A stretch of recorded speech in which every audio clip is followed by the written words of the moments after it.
फिर हमने जो है हाथ जोड़ा, हम कहे धन्य मालिक तू मौजूद है यहाँ पर, और ये दास या सारी दुनिया जो है भटकती फिर रही है इतना सब ये। और फिर भागते हुए मैं करोथा गए, हाँ करोथा पहुँचा वो पुस्तक को पढ़ करके। परमात्मा ने मेरे ऊपर मेहर की, और जब से मेरा ज्ञान मिला मेरा जीवन एकदम सीधे, मैं मालिक को जब याद करता हूँ एकदम सीधे हमें दिखते हैं और हमारा जीवन सफल हो गया। बहुत शांति। संत रामपाल जी महाराज ने हमारे ऊपर दया बख्शी, और 1 फरवरी 2010 को जो है 31 जनवरी को तो मैं वहाँ सब किया और पूरा चलते हुए यहाँ आया, तो बोले वो जेल में है। तो मेरे दिमाग में ये आया कि अरे जेल में है, तो मैं इलाहाबाद में था और मेरे अंदर ये भावना थी कि अगर गुरुजी ऐसा संत जेल में है तो चाहे मेरी सब कुछ बिक जाए मैं उनको जेल से जमानत करा के ले आऊँगा छुड़ा करके। ऐसे संत को ये दुनिया जो है कलयुग है कि झूठा जो है साला सुशोभित हो रहा है कहाँ, और जो संत है उसको जेल में डाल रखा। तो परमात्मा के फिर ऐसे ही हम कहा नहीं, पहले उनका कागजात वगैरह सब जाके हम फाइल फक्कड़ जो है लेंगे, क्या फाइल है, जमानत जब कराऊंगा तो उसमें सारा सब कुछ डॉक्यूमेंट्स लगेगा। इसीलिए मैं बरवाला का एड्रेस जो है, यहाँ का एड्रेस नीचे लिखा हुआ था, ऊपर जो है करोथा का लिखा। तो वो करते हुए मैं यहाँ आया फाइल लेने, और जब 3 बार गया तो इधर एक स्टेशन है, उस वाले भक्त ने कहा अरे रामपाल जी महाराज का तो सत्संग हो रहा है, और जैसे मेरे को समुद्र से डूबते हुए किसी ने उपार लिया, और मैं बड़ा प्रसन्न हुआ। आया परमात्मा का, अरे बस पहले तो रोया खूब, कहा धन्य मालिक तेरी इतनी अजब लीला। और फिर महाराज ने मुझे 1 फरवरी 2010 को संत रामपाल जी महाराज ने आध्यात्मिक ज्ञान दिया और मेरा पुनर्जन्म हुआ। उसी दिन से मैं जो है मेरा जिंदगी का सारा बहार लौट आया। तो बड़ा लड़का कर्नल है, वो यहाँ भी आया था, सब एकदम दिखा। छोटा वो स्टेशन मास्टर है, अब अधिकारी है, और वो जो है ज्ञान को ग्रहण करो और अपना कल्याण कराओ। तो कोई भी मुसीबत होती है तो परमात्मा हमारे सामने आते हैं। यही शक्ल जो है पीछे गुरुजी रामपाल जी महाराज, सारा कष्ट जैसे कांटा जो है निकाल करके 1 सेकंड में फेंक देता है। तो परमात्मा की ये महिमा है, इनको जिसने मनुष्य समझा वो महाज्ञानी है। क्योंकि वेदों में जैसे हम पहले जो पढ़ते थे वो प्रैक्टिकल अपने जीवन में अनुभव कर रहा हूँ। संत रामपाल जी महाराज को आप मनुष्य नहीं समझना, ये परमात्मा जिसके ऊपर मेहर कर दें। कमी है तो हमारे अंदर, अगर हम विश्वास नहीं करेंगे मालिक की रहम नहीं होगी। मेहर इनकी तभी होगी जब परमात्मा पर आप एकदम आश्रित हो जाओ। हमने अपने ज़िंदगी में यही अनुभव किया कि हे मालिक जिसके ऊपर दया करियो दास की तरह करियो। हमेशा चित्त जो है परमात्मा के चरणों में कोशिश करता हूँ बना रहे, और बस हमारा जीवन का क्या है, सीधे मालिक ने जो मंजिल बताई है उसी मंजिल पर दिल लगा, बाकी कोई चाहत नहीं। संत रामपाल जी महाराज की शरण में आने से पहले हाँ जी, आप क्या करते थे? मैं फौज का रिटायर्ड एक सूबेदार मेजर था, सेना शिक्षा कोर का, और उसके आने के बाद मैं वो हाई कोर्ट में प्रैक्टिस करता था। आप संत रामपाल जी महाराज की शरण में आ चुके हैं, हंसा देश की भक्ति को त्याग के सर, आपने संत रामपाल जी महाराज से नाम उपदेश ले लिया है सर। लेकिन जो लोग आज भी हंसा देश से जुड़े हुए हैं, संत सतपाल जी महाराज से जुड़े हुए हैं, उन भक्तों को आप, उन श्रद्धालुओं को आप क्या संदेश देना चाहते हैं? उसमें जो हंसा देश के जो श्रद्धालु हैं, पूरा कन्नौज के भक्त यहाँ पर गुरुजी महाराज के हमारे शिष्य बन गए, उधर महोबा के शिष्य बन गए हैं। वो जो सुनता है, जो मिलता है, जैसे जैसे सब एकदम सीधे, और वो पूरा कि देख लो भाई अभी तक तो आप अंधेरे में था। उन भक्तों को आप क्या संदेश देना चाहते हैं? उन भक्तों को यही संदेश देते हैं कि जीवन को व्यर्थ मत करो। वो जो सत्य ज्ञान है बिना कुछ सोचे समझे जो है, वेदों का, शास्त्रों का, गीता का, कुरान का, बाइबल का, सब जिस चीज को बता रहे हैं और जानबूझ करके हम उसकी अनदेखी कर रहे हैं, वो इंसान नहीं है। वो जो जानबूझ करके कि बाइबल में, गीता में, वेद में, पुराण में, सब जगह जो लिखा है वो कि परमात्मा सस्वरूप है। परमात्मा जो है माता पिता से नहीं पैदा होता, प्रकट होता है। परमात्मा का पालन पोषण कुंवारी गाय से होता है, ये वेदों में प्रमाण है। और सब कुछ जान करके भी वो पीछे पिछलग्गू बने हुए हैं राम और कृष्ण के, तो ये महान अज्ञानता है। इसके ऊपर जो है मत जाओ, सत्य को अपनाओ। जानबूझ साथी दे करे झूठे से ने, ताकि संगत है प्रभु स्वप्न में भी ना दे। ऐसे गुरु महाराज संत रामपाल जी महाराज हमें यहाँ ज्ञान देते हैं और सब स्तब्ध रह जाते हैं। वो सब भाग भाग के आ रहे हैं कि ये शास्त्र विरुद्ध साधना है, इससे मुक्ति होने वाली नहीं है। और जिस रास्ते को दास ने पकड़ा है, ये परमात्मा स्वयं जिसके ऊपर मेहर करेंगे, कृपा करेंगे, वही आ पाएगा। उसमें से जो जागरूक भगत थे, काफी एक्टिव भगत थे, सब देख रहा हूं यहाँ मिल रहे हैं, सब एकदम सीधे। तो ये मालिक की महिमा है संत रामपाल जी महाराज की कि ये सारे भक्तों को जैसे जैसे सुन रहा है, जैसे जैसे जो है वो सब खींचे चले आ रहे हैं। इसमें कुछ नहीं, सब एक समय ऐसा आएगा कि सारे के सारे आश्रम ठप हो जाएगा। सर, मैंने हंसा देश की साधना इसलिए छोड़ी कि वो शास्त्र विरुद्ध साधना थी। मैंने 17 वर्षों में रह के देख लिया कि उससे कुछ फायदा होने वाला नहीं है। और परमात्मा की संत रामपाल जी महाराज की शरण में जब से दास आया, इसको कोई भी एकदम जैसे फूल की तरह तैरता रहता है। अशांति नाम की कोई चीज नहीं है। जैसे दरिया समुद्र में मिल गई है, फिर कोई कितना गाढ़ निकालो, कोई कितना प्रशंसा करो, कोई कुछ भी करो, परमात्मा का ज्ञान ऐसा अमर ज्ञान है कि एकदम मन को शांत कर देता है। जो पुराणों में सुना था कि शांत हो जाता है, वो शांत हो जाता है। तो भक्तों से मैं यही, हंसा देश वाले भक्तों से प्रार्थना करता हूँ कि भैया वो शास्त्र विरुद्ध साधना छोड़ करके जो है परमात्मा की शरण में आओ और अपने जीवन का कल्याण कराओ। इसी से मुक्ति है, बाकी किसी संसार में किसी से मुक्ति किसी भी ज्ञान से नहीं है। सब पाखंड पाठ, धन कमाने का ये सब धंधा बना रखा है। इसलिए सत्य ज्ञान को अपनाओ। यहाँ पर निःशुल्क सारी चीजें, सारे विश्व में ऐसी व्यवस्था नहीं है। पूरा हिंदुस्तान में पैर से चल करके 3 साल अलग जगाया, ऐसी व्यवस्था जैसे संत रामपाल जी के महाराज में है, आश्रम में है, ऐसी व्यवस्था कहीं भी नहीं। न ऐसी सेवा है, न ऐसा जो है सत्कार है कि निःशुल्क सारी चीजें। वहाँ तो जो दान ज्यादा, पैसा ज्यादा, उसी की नहीं तो बाकी पानी भी नहीं पूछते। तो जैसी, और फिर सारी नशा छुड़ा दिया। हंसा देश में पूरा जो है तंबाकू भी खा रहे हैं, बीड़ी भी खा रहे हैं, शराब भी पी रहे हैं, देवी देवता की पूजा कर रहे हैं, सब कर रहे हैं और ज्ञान लिए हुए हैं। कोई इसलिए फायदा नहीं होता। यहाँ तो आध्यात्मिक अपने आप देवता बन जाता है।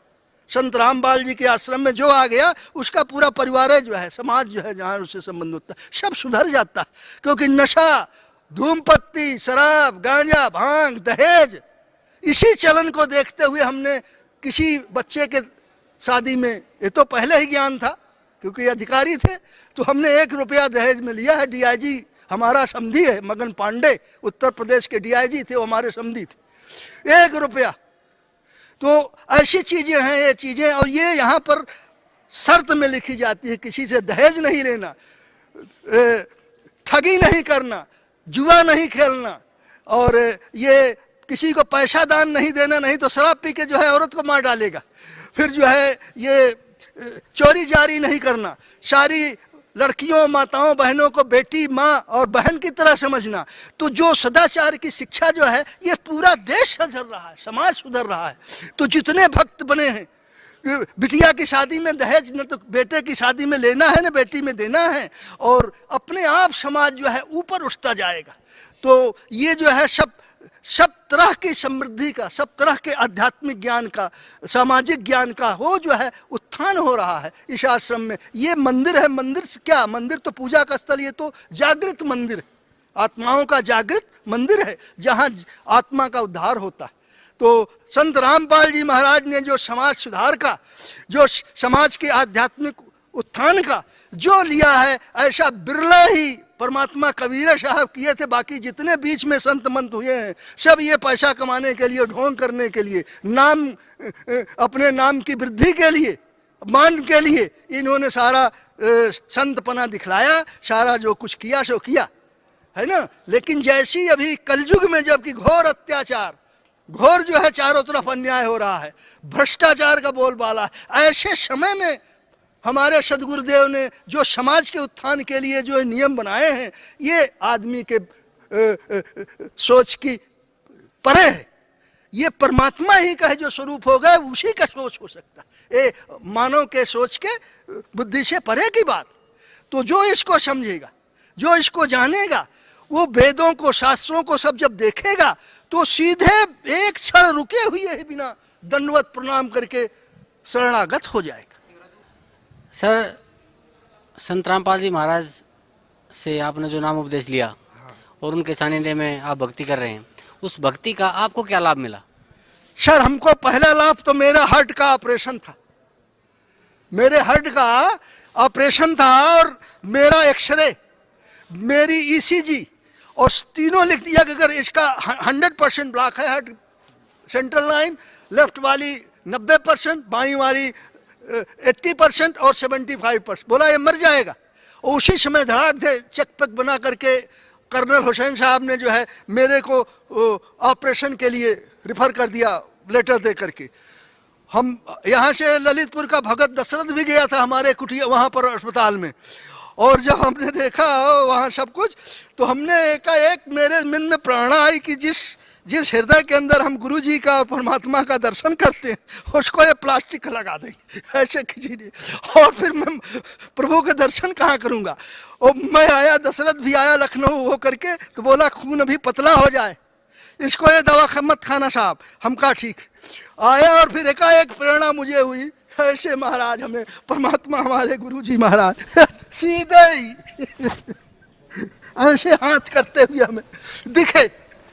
और मैं जा करके जो है कर्नल, उसी समय रात को चिट्ठी लिखा, रात को 3 चिट्ठी बनाया और एक कर्नल साहब को लिखा एसएसएस में, एक कुछ हार्ट हॉस्पिटल के डॉक्टर को, और एक जो है आर्मी हेडक्वार्टर कि भाई मैं ऑपरेशन कराने नहीं आऊँगा, और जो है आप जो है दूसरे पेशेंट का एंगेजमेंट्स ले लेना, और इसलिए कि दुनिया बेईमानी है, 2.5 लाख रुपया ससुरे कहीं खा न जाएंगे, मेरा फर्जी दस्तखत दूसरे का ऑपरेशन करके, इसलिए उसको सूचित किया गवर्नमेंट को लाश नो। और तीसरा जो है साहब को भेज दिया उधर। तो महाराज इसलिए पहला तो हमें तात्कालिक फायदा यही हुआ कि अब इससे ज़्यादा, और अब देखो परमात्मा के दया से मैं हकार करके बोल रहा हूँ, नहीं मेरी क्या हस्ती थी, मैं तो मरने वाला बोला डिक्लेयर कर दिया था कि 2-3 दिन तो चला जाएगा, तो सब ब्लॉक्ड है। तो ये परमात्मा रामपाल जी महाराज की कृपा है कि इन्हीं का आशीर्वाद है, और बस इन्होंने मेरा जीवन जो है अमर अभी कर दिया। जब होता है कुछ जैसे होता है कष्ट ऐसे, तो मैं गुरु जी को याद करता हूँ, तत्काल जो है ख़त्म हो जाता है। तो मेरे को तो प्रत्यक्ष लाभ यह हुआ कि ये मनुष्य शरीर मत देखो, ये परमात्मा का शरीर है, मनुष्य का रूप धारण किए हुए जैसे पहले थे। तो हमें पहला लाभ तो ये हुआ।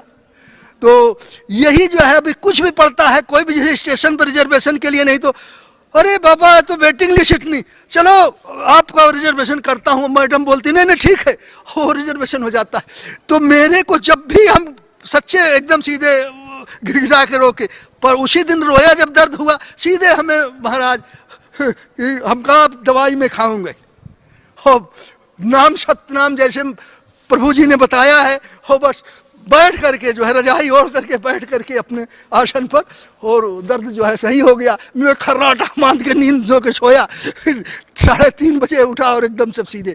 तो प्रत्यक्ष लाभ परमात्मा का भाई हमने तो महाराज सर बहुत अनुभव किया।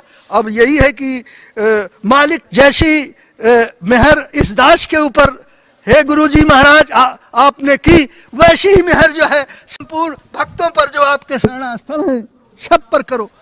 हे परमात्मा, आपको मेरी वाणी में इतनी ताकत नहीं है कि आपकी महत्ता का मैं वर्णन कर सकूं। तो हमने तो अपने जीवन में महसूस कर लिया कि ये परमात्मा है, और बस जो जिस भाव से शरणागत हुआ उसको उसी भाव से फल रहा। वो आने से और हाजिरी बजाने से करने से नहीं, जिस भाव से, 2 ज़्यादा नहीं 3 दिन की बात 4 दिन की बात है, और मैं नहीं आना चाहता था, इतनी सर्दी थी, लेकिन एकाएक हमारे दिमाग में कल हम कहे नहीं, यहाँ तो धूप बोलते थे निकले, लखनऊ में दोपहर को वही है आधा घंटा, नहीं तो उसे कोहरा छाया हुआ, एकाएक झोला उठा, हम कहने परमात्मा के लिए अभी तो दर्शन में चलना है। तो यही भक्तियाँ भी कराते हैं, यही हमें यहाँ लाते भी हैं। नहीं दास के अंदर सामर्थ्य नहीं है कि महाराज के सत्संग में आ सके, है ना, बूढ़ा शरीर है मेरा, कोई देखभाल नहीं, परमात्मा है, लेकिन इतनी ताकत है कि मैं फूल की तरह खिलता रहता हूँ इन्हीं की कृपा से, कोई प्रॉब्लम नहीं। सर, संत रामपाल जी की भक्ति के बारे में और आप श्रद्धालुओं को क्या संदेश देना चाहते हैं? हमेशा प्रार्थना करता हूँ कि गुरु जी को जो है मनुष्य नहीं समझना, और अभी से ही जो इनको परमात्मा समझ लिया उसका कल्याण हो गया, और जिसने इनको मनुष्य समझा और मनुष्य समझ करके साधना किया उसको कभी फलित नहीं होगी, वो चाहे एक नहीं 1000 बार वो करे। और जैसे परमात्मा जान करके सीधे ही दृढ़ निश्चय से कोई मन वाणी कर्म में कोई दुविधा न रख करके परमात्मा को ही अपना सब कुछ, उसके ऊपर साक्षात गुरुजी महाराज की छाया है, उसको कभी कष्ट आ ही नहीं सकता, कोई भी ताप जो है उसको नहीं आ सकता। यही भक्तों से प्रार्थना है कि मालिक को जो है परमात्मा ही समझ करके, दूसरा नहीं समझना है गुरुजी मनुष्य है।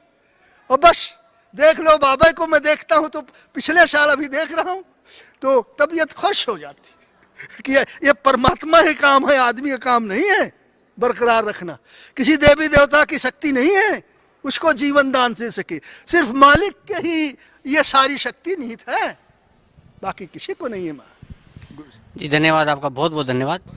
सच।